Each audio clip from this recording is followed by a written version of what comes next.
Review webinar.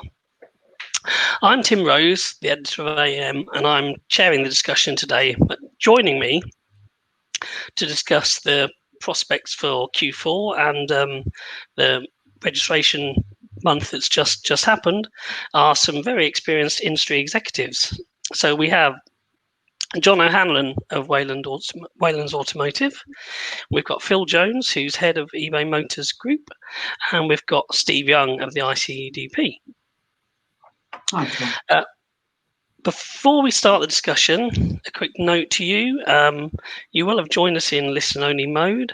However, you will have a dialog box on your screen that says Q&A. And there you can submit questions, which we'll hopefully have a bit of time for towards the end of the discussion to go through.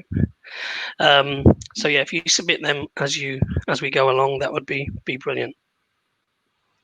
So the points we're discussing today are September's registrations and the used car market for September as well. We're looking at kind of motivation of staff in the dealership. We're also looking at prospects for Q4 and the much talked about MOT backlog and whether it has been a reality, particularly for the franchise sector. So to start with, let me just move us on to there. So that was the agenda. So the new car market. So September obviously was the first plate change since the industry went into lockdown, which disrupted March's performance. Since then, there's been an element of playing catch up. Although you listen to the SMMT, and it seems like, well, realistically, the industry isn't going to catch up on the lost performance. But I'm just interested really in the panelists' views on how September went from the new car perspective, and then obviously from a used car perspective as well. Perhaps John, as you were at the coalface, perhaps you can give us your views first. At the coalface, chipping away. It was such a crucial month for us. I wouldn't put it down as make or break for the year, but it was significant to actually how we measure our success at recovering for the year. And if you had sort of told me where we would end up in late March and early April, I wouldn't have just torn your arm off. I think I would have torn both your arms off and both your legs. For Volvo, I think as a brand, we were 4% up in a market that was 4% down. But for Wayland's, it's been a particularly strong month. We've got a combination of factors. We've got growing businesses. We've got a management team coming together, settling down. We've got new locations that we're beginning to exploit, and it really, really came together. So, since we came out of lockdown, we've enjoyed really strong order take. We're up 50% in our order take, like for like, year on year. Even in September, it was still up 35%. So we're really benefiting from strong order take. Conversion was strong. We were sort of mid-30s when normally we run low 20s in terms of our conversion. And that resulted in some really strong numbers. So if you look at our new car sales year on year, they were up 70%. Our used car sales were up 30%. And the profits that we were taking, especially around about used, not only on the franchise were the strongest that we've enjoyed, but also in the non-franchise, our part exchange that we disposed of.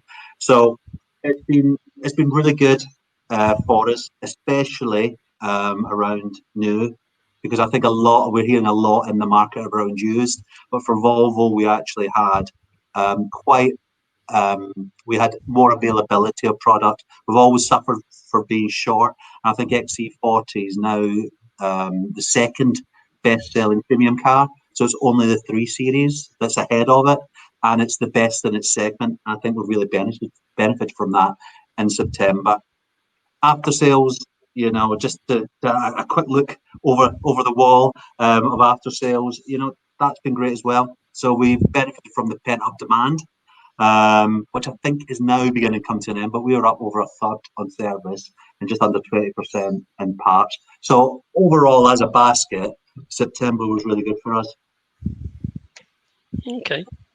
And Stephen, Phil, what's your view on the market performance? Were you surprised by the result?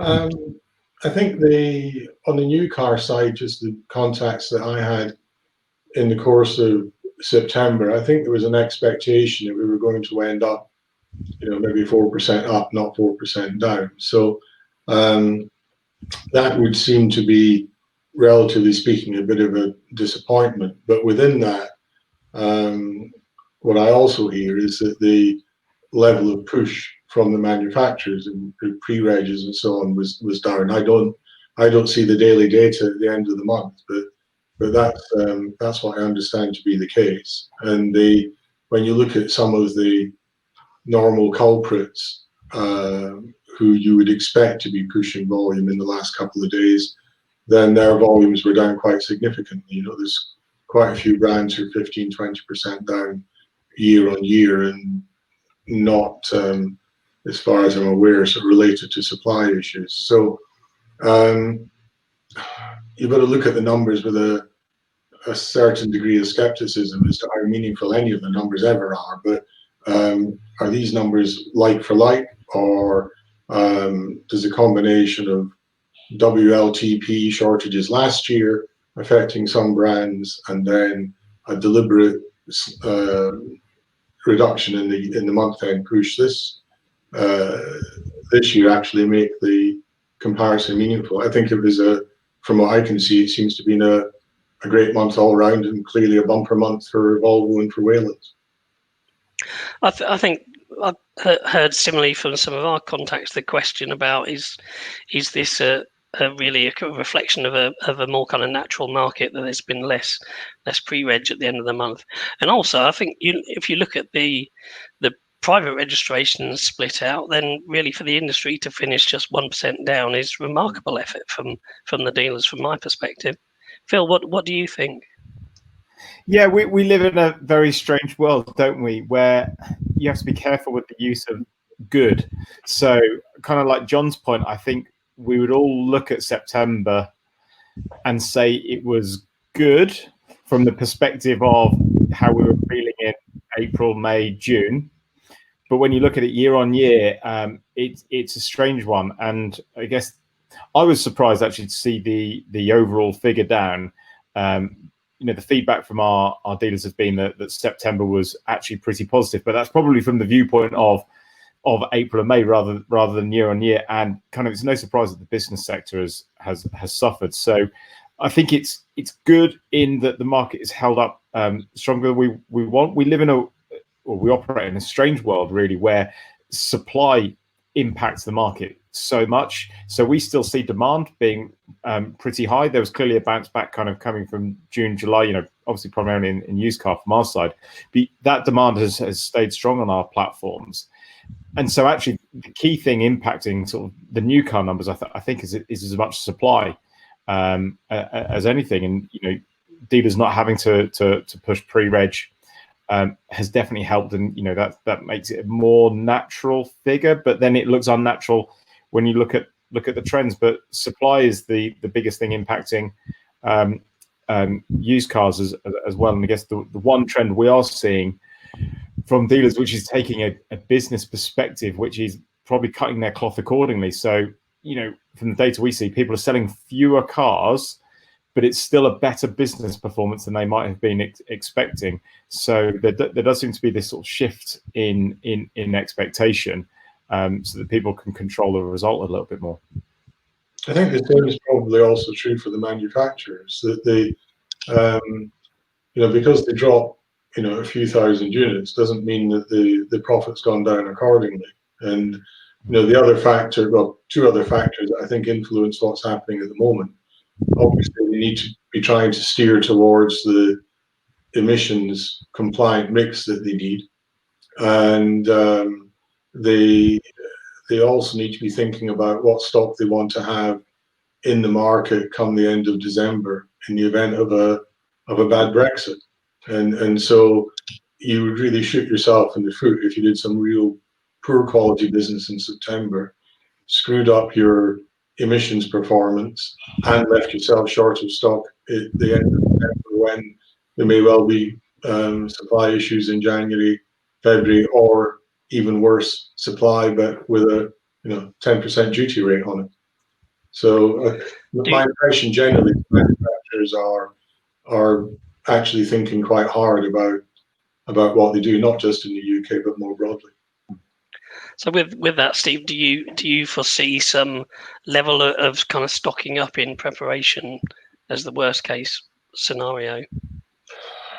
I don't think they have much option. I mean, you would like to think that a solution will be found, in terms of a trade deal, a sensible trade deal, by the end of the year. But the track record for the European Commission and for UK government specifically with regards to Brexit has been that it's been last minute deals, and you can't do that.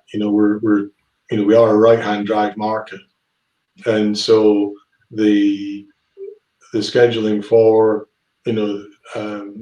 November, December build, January, February in market is already locked in, and I'm sure that they have made plans within that to protect themselves for delays, at ports, and also for the possibility that there will be duties, even if it's just some sort of chaotic short-term period.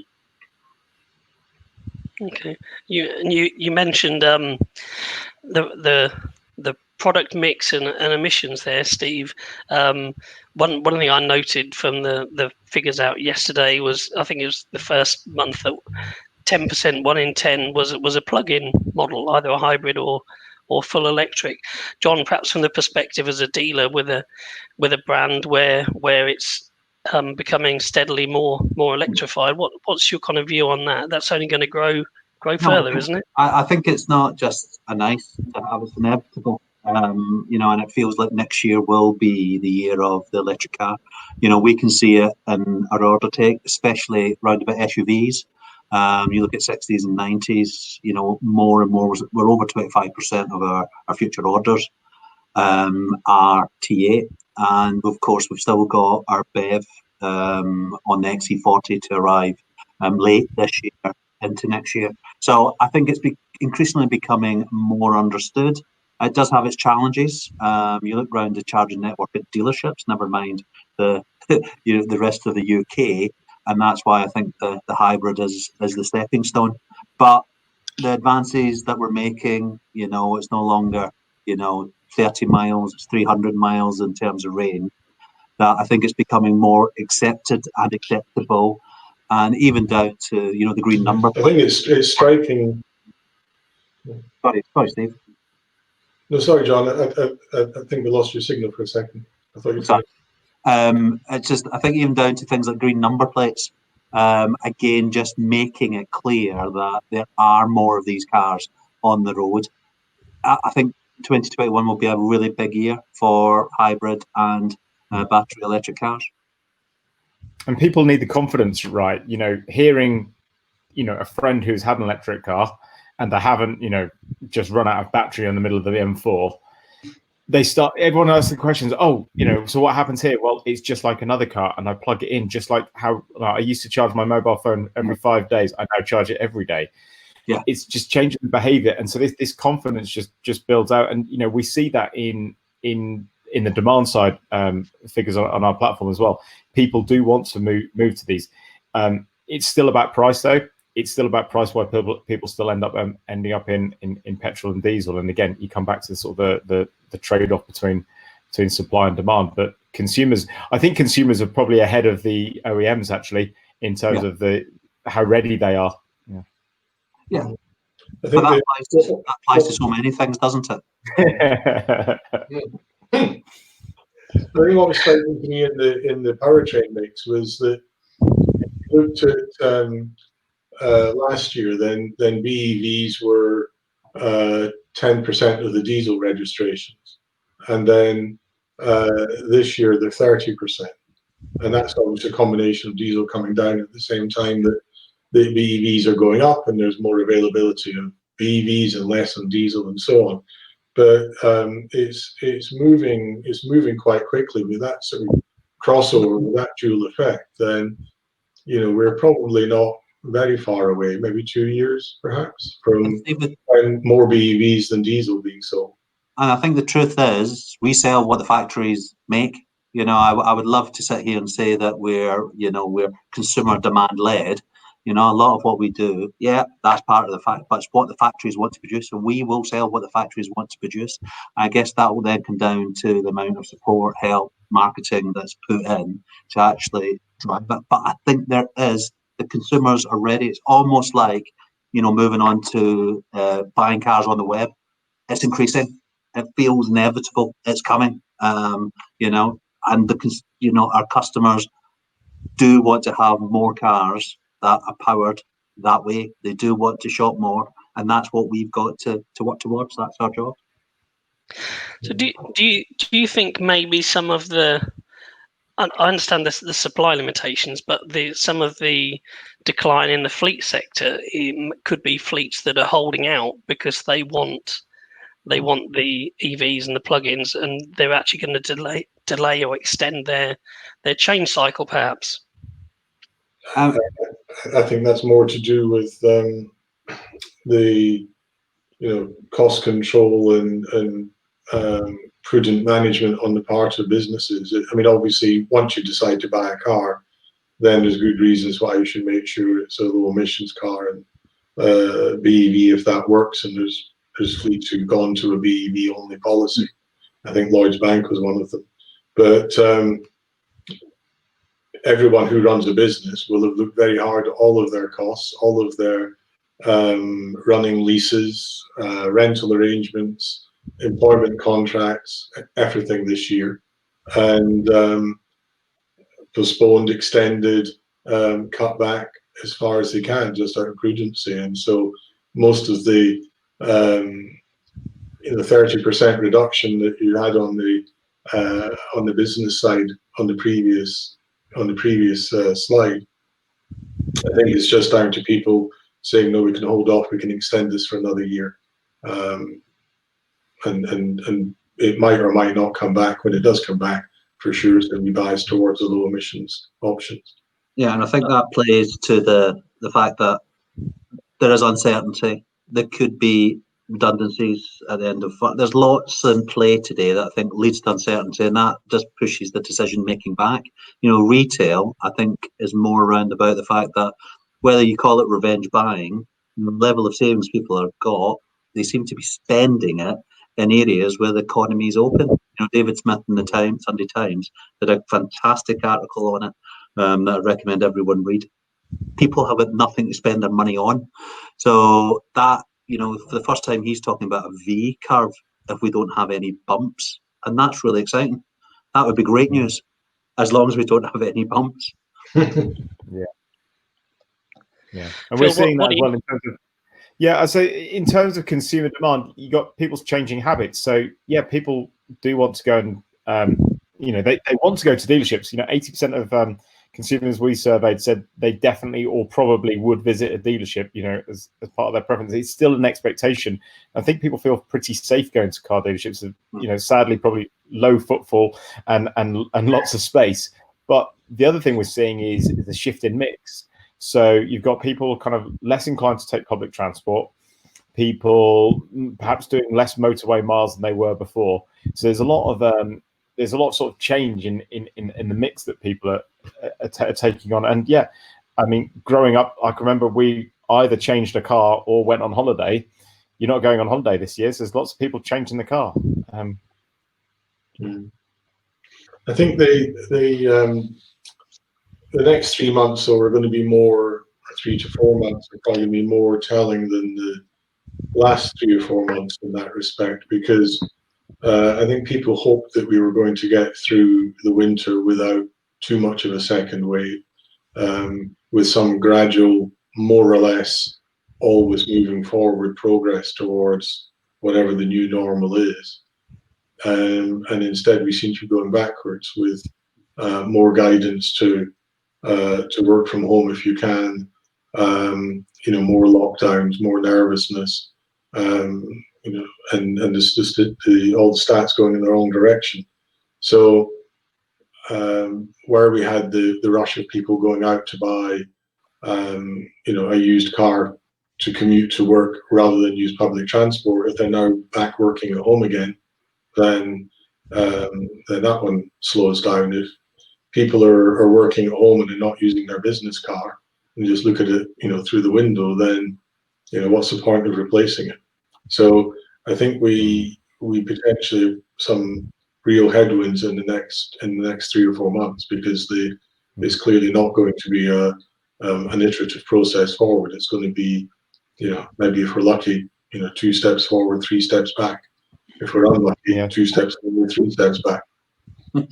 Taking a slightly more optimistic take on that, that was my expectation kind of out of lockdown in June. And even speaking to some of our customers, it's been the same, which is June wasn't as bad as we thought it was going to be. It was a bit better, but, you know, we'll see how July goes. And then July, well, actually, is a little bit better. So everyone's sort of banking the months that we've got through. But there is still this underlying fear that there's kind of worse to come. So hopefully, you know, it just kind of keeps being pushed down the line. But, you know, I think, yeah, winter's going to be kind of a relatively scary one to get us through in terms of any more measures, any more scaremongering, and the such like. But so far, I guess that back to my original point about your perspective of good, it's been better, and let's just kind of hope we can kind of ride that through until we come to some sort of normal. I have an optimistic perspective as well, because whilst I'm not optimistic about what the next 2 or 3 months bring, when I speak to companies, not only in the UK, but the manufacturers themselves or dealer groups in other parts of Europe, then, you know, I said in my blog this week, you know, that I've not come across anyone who's planning a survival budget. You know, I guess in the cruise airline, in the cruise industry or the airline industry, that's exactly what you're doing. But in the motor industry, people are assuming that there is positive movement. You know, that we can actually see the light at the end of the tunnel. We're not quite sure how long the tunnel is, but we're not planning on being 3 years long or 4 years long. You know, like in the financial crisis or previous recessions. You know, everyone understands it's not a cyclical recession. It's caused by a very specific thing, and there's good reason to believe there'll be solutions found to that, or mitigations found to that, and so we will come out of it. So it's not so much about survival; it's about pacing yourself to get through it. With that in mind, though, we've just kind of talked about maybe Q4 and Q1 being quite difficult as we head into the winter. What advice do you have, kind of fellow business leaders, in terms of motivating the staff? I mean, again, as I said, from my perspective, dealers have done a cracking job in September, and the pressure must be on now to keep that momentum through Q4. And again, with advice being where you can work from home now, it must create even more challenges for business leaders to keep everybody in touch, to keep people motivated, and to do the numbers that we need to do. Yeah, I was going to say very quickly from our point, we found, speaking very openly, like the collective team at our place, where we're all working remotely, we don't have to be in dealerships. We all took a hit, I think, with Boris's last statement around, you know, we're not going back to the office. It's kind of new year. I think people would start to pace themselves and get themselves there. And, you know, it is really important to pay attention to people's mental health, because, you know, there's lots of pressure being put on us by our lords and masters, which, you know, gets applied down the chain. And, you know, too often in sales, you know, we're trying to work out, you know, do we just give people a kick in activity when actually increasingly people need a cuddle, and need that guidance through this, and need to know they're in our uncharted territories, and that we're all kind of feeling it. So it is important to take the time to kind of have conversations outside of activity and performance, and just make sure people are in the right headspace, because these are a unique set of set of challenges. I mean, overall, I've been amazed by how the whole industry has actually reacted and kind of got through this, and people have been proving themselves to be agile. You know, some of these businesses that, you know, dealerships aren't famed for their agility, but they have been very agile and kind of introduced years worth of change in kind of a handful of months. But we just need to remember that has a fatigue on our team. So I think that it's a really tough one, because we feel it as leaders, but we need to make sure that our teams feel protected and supported, and know that we're in this together, effectively. Yeah, I think it's more difficult to assess. I mean, within ICDP, we're used to working virtually anyway. We only get the team together generally on occasions when we've got our members meetings, and you know, maybe for a day or so either side of that. So we're used to it, but I do think it's difficult to understand. You know, having my son working home, you know, through all the summer, you know, from his normal London base, really difficult to understand how somebody is feeling on the inside. You know, people tend to put a brave face on it. So, and with Phil, I think that we probably need to make more time to have some social interaction rather than dashing from one business Zoom call to another. However difficult that might be, just to have a little social exchange, as opposed to a business focused exchange. I think beyond that, you know, celebrating successes, sharing successes, I think is also important. That, you know, when you get some good news, and, you know, fortunately we have had some good news at various points through the summer, then, you know, you share that, and you know, get people up from the sort of from the Zoom diary. I mean, I was interested because we were, I think, lucky enough to have done our little Wayland's Roadshow literally just before the lockdown arrived. So we'd spent a little bit of formal time going out and talking to all the teams about where we wanted to be. And I think that helped us. So when we were sending out more communication, I think that's the biggest part at the moment, communicating, and sometimes it's successes. So we're doing every week the reasons to be cheerful, and there's always a reason to be cheerful, even in a horrible week. One department, one brand will have had a good week, and it's getting those messages out. We're just about to send out our Wayland's Way, which is our little magazine that just goes back to, here's the new guys that are joining. Here's a little bit more from each part of the business that you might not have seen. So I think that's really important. You know, I think we reassured everyone. You know, we paid 100% in March and April. You know, tapered it down to 90% as we went into May and June. So I think the hygiene factor that people were getting paid was there, but then you got that little bit of the magic dust as we brought everyone back, and they could still work, they could still see their leaders. And we were lucky because, you know, we are now back to a full workforce. So everyone is back in the dealerships. So part of my job is to get out more and just make sure that they're seeing the consistent, you know, message. If they've got questions, you know, they can ask me and do that. And that's, you know, I think it's been good for this business as we went through. And are all your staff still within the dealership, John, or are some of them now working remotely?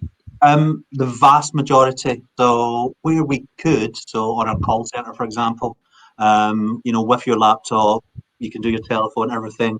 So that is really the only person that's remote. Everyone else is back within our dealerships. And we do, the point Phil made is a great point. We do have space. You know, if you've been in and around the dealerships, you know that actually not only downstairs for customers, but actually we've got space upstairs where people can spread out, and that everyone's got room. And we've got the same rules upstairs that we've got downstairs. So yeah, it's about not only, you know, being seen to be COVID compliant, it's actually doing the job, taking it seriously. And, you know, we've worked really hard on that for it to feel safe, for it to be a comfortable place, for people to understand that they don't break the rules, and if they do, we won't be happy around about it. So those are some of the basics that I think helps everyone feel more comfortable in and around the place they work. And if you can be comfortable, it allows you to, you know, overcome some of those little challenges that they face day to day. Fantastic, thank you. So final point on the agenda was talking about after sales and the much mooted MOT backlog. John, as you said earlier, you think the business has benefited a bit in September with your after sales has been busier than normal. Yeah. Is it a challenge for the industry to kind of create capacity for that kind of thing, or what are some of the solutions out there and the techniques or advice for those that are seeing such a busy period? I mean, I think it's understanding how busy you're going to be and planning for that. I was always, a few of the tricks that we learned over the years was actually working out how many hours you've got in a workshop, due to training, holidays, so you don't set up to fail before you start the month. There's some basic things that you can do. I mean, we, enjoyed, if you put together a Q2 and a Q3 service visit target for Volvo, you would see that we actually outperformed those. And I think that is pent-up demand. That is purely pent-up demand. What I don't think we can rely on going into Q4 is people revenge buying after sales. You don't go and take your car for an extra service to spend some money. So I think it's getting more back to normal. And that then means that we actually start, working really hard on our call center, making sure we're touching every customer, making sure the customers that do visit do get the full EVHC, and we do offer them all the appropriate additional services. And if we don't get that, if a customer's not there for any reason, if we were in a sales department, we would carry out a really rigorous lost sales analysis. We should be doing that. And after sales, has the customer moved? Have they changed the car? Or have they not come back? And why haven't they come back? So, the joy of the after sales department is you can flex your hours. The guys could work overtime. You can look at how you actually set up each shift. So you've got room for capacity. With Volvo, we've got the benefits of VPS to look forward to, where you can get two techs working on one car. We've really limited that just because of COVID and actually allowing. So I think that's there. It's not there in the short term, but we can flex it with some great planning and actually working around some of the increased volumes that we've had at the front of the dealership. Just potentially just pulling a stat out of a recent piece that we covered, where an online maintenance booking service called Fixter found that in the independent sector, 45% of its independent clients have had to extend their lead time for MO2 bookings, and 70% are having parts issues. So actually, potentially that kind of falls in the franchise sector's favour. As you say, you can flex after sales, you can lay on extra shifts, pay overtime, and perhaps win some of this business. The problem you've got, Tim, is you've maybe got one ramp, maybe two ramps, and those ramps have only got a certain number of MOTs you can carry out. And we realised that if we just left it, then we wouldn't be able to cope with the level of MOT. So in August and September, we were incentivising customers to come back and get their MOTs done. Now, I don't know whether it's a peculiarity around about Volvo customers, and maybe it is. They did respond to that. It was only a little discount, but it seemed to be enough to say, come in, let us do the MOT, let us check your car for safety, and that's a key part of what we talk about. And it worked. If you haven't done anything, then I don't know how you flex that just MOT, that one MOT ramp that you've got on the way through. I think the broader problem is that you've only got a finite number of techs, and there aren't, although we all know that the sales side has been relatively more impacted by the COVID. The same is not true of after sales. There aren't qualified techs, turning up, for the universal credit. And so I think to a large extent, it comes back to making the best use of the people that you do have, that make sure that the techs are as productive as they possibly can be. And they're not, wasting time, on, getting the next job card. They're not wasting time waiting for parts. It could have been pre-staged, ready for them to start work. So it goes a little bit to what John was talking about with the with the Volvo equivalent of the Toyota dual system. That's all about efficiency of the personnel. It's about planning. It's about doing pre-diagnosis as far as you possibly can. Make sure that you've got the right parts there.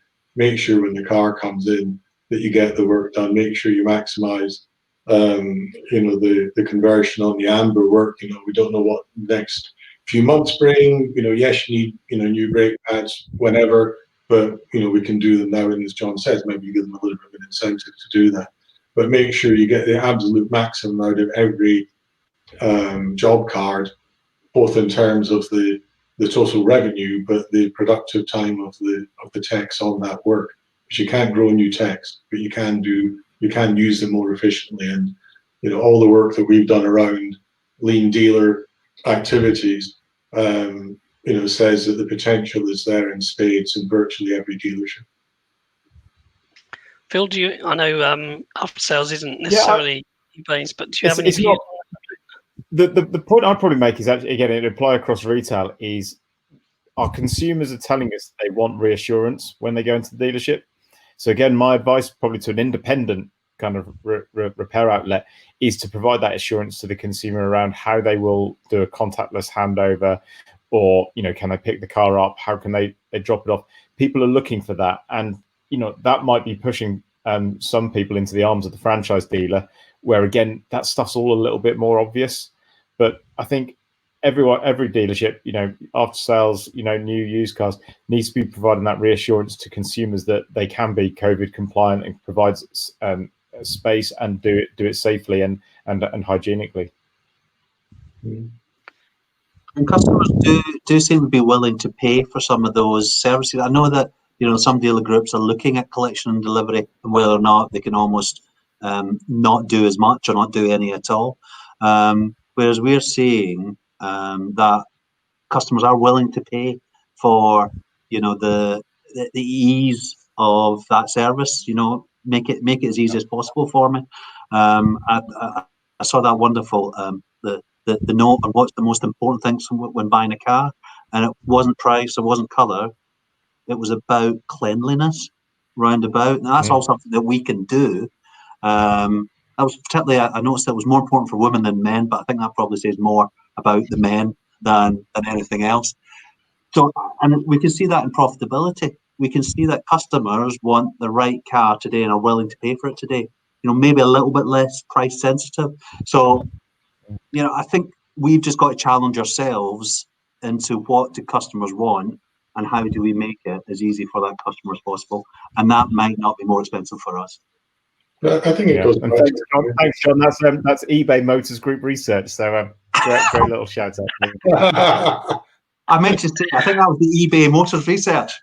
You had a chat beforehand, didn't you? I'm looking forward to reading Steve's blog, to tell you the truth.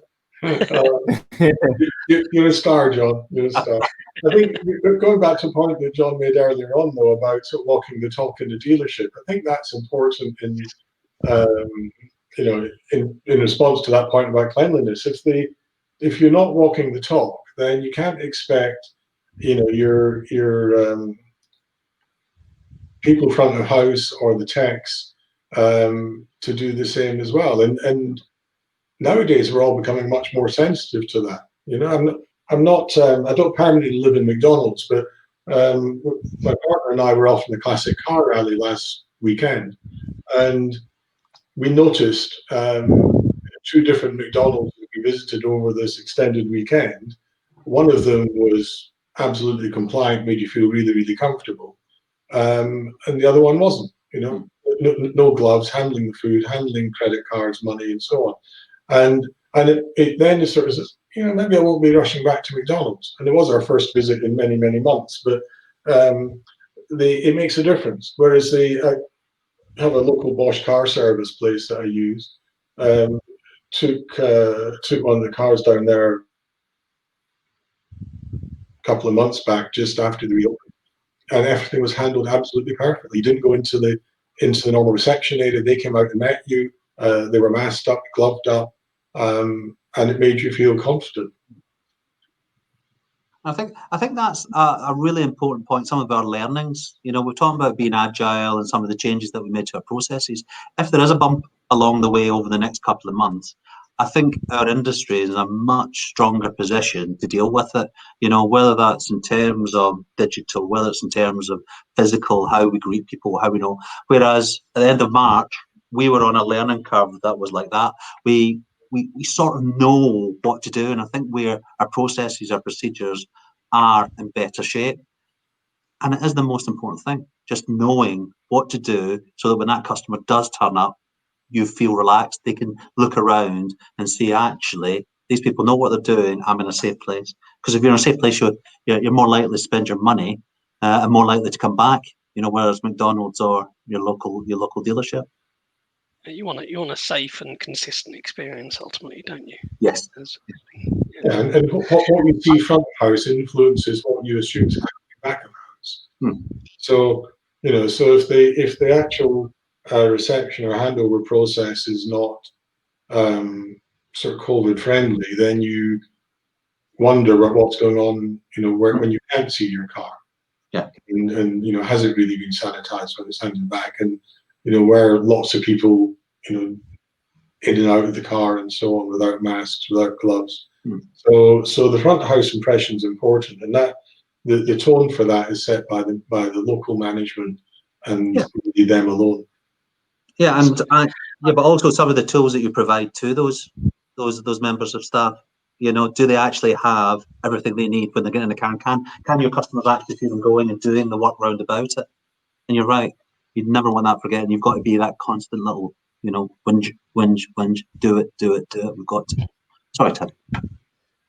Well, I'm about to whinge. In fact, I'm conscious that we're running very late on time, and we haven't tackled any of the questions yet. So perhaps we can do a quick fire round through some of these. One's more statement than a question. Somebody commends you on discussing mental health, and also wishes to point out that obviously the industry charity Ben is available for supporting our employees and ourselves should we need it.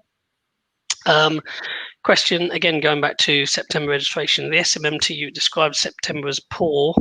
Why do you think it pursued that angle? I guess that's the lobbying that it's been doing for support for the industry that correlates to that, would you say? I think so. You can't.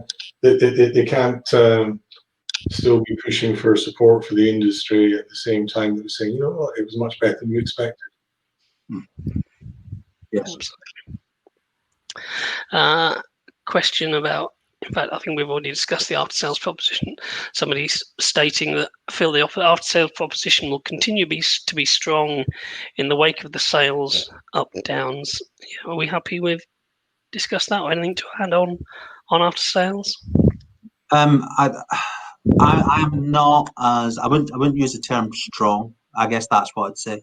We've got to be great at doing all the things we discussed for us to hold our own. I don't think it's strong. The benefit of those sales, I don't see it continuing at this level, how strong it's been.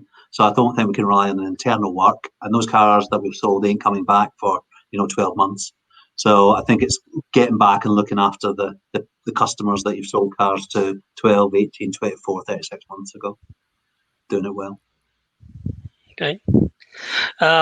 When we talked about motivation, somebody suggests that the industry is in grief as due to obviously the significant redundancies across the industry. People are grieving for their colleagues that have been jettisoned. So as business leaders, how do we manage that?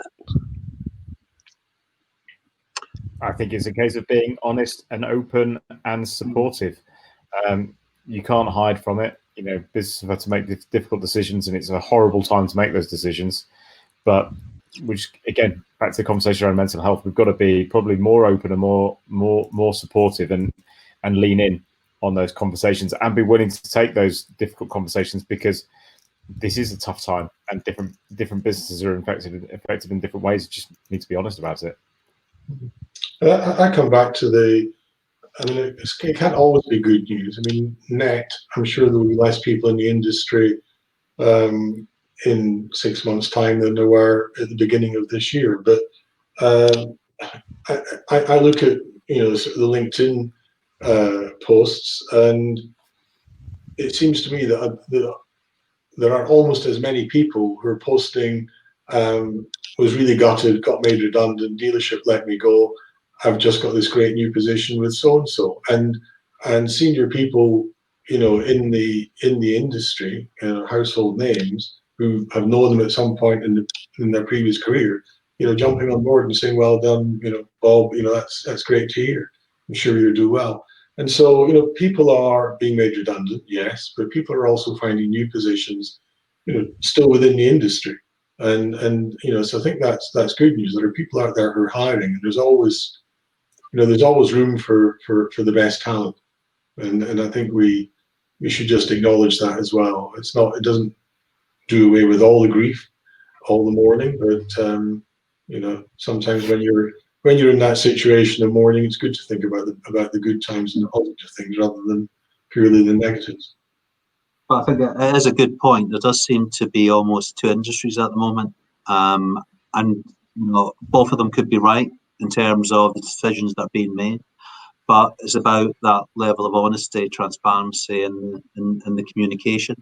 But we do. I mean, the industry will come back. It's just when it's going to come back. I've got no doubt about that. It's just whether or not you've got to make a decision for 3 months, 6 months, 12 months. And I guess each management team in each business has got to decide on that, which then leads to some of the decisions that comes out. Fantastic. I'm afraid we're going to have to leave it there. That was a really good discussion. Thank you very much for taking part. So my thanks to John, to Phil, and Steve for joining us today. Hopefully, listeners, you've taken a few points out of that and enjoyed the discussion. If you want to watch it again at any point, I believe you can do through the link. We've recorded it. So again, thanks for joining us. We'll be doing the next one in January 2021, where we'll be looking at the end of year performance and what the prospects will hold for that year. So let's hope we're not on lockdown by then. I'm sure we'll be battling through and doing the best we possibly can. So hopefully you'll join us then. Thank you all very much. Thanks, Tim. Thanks.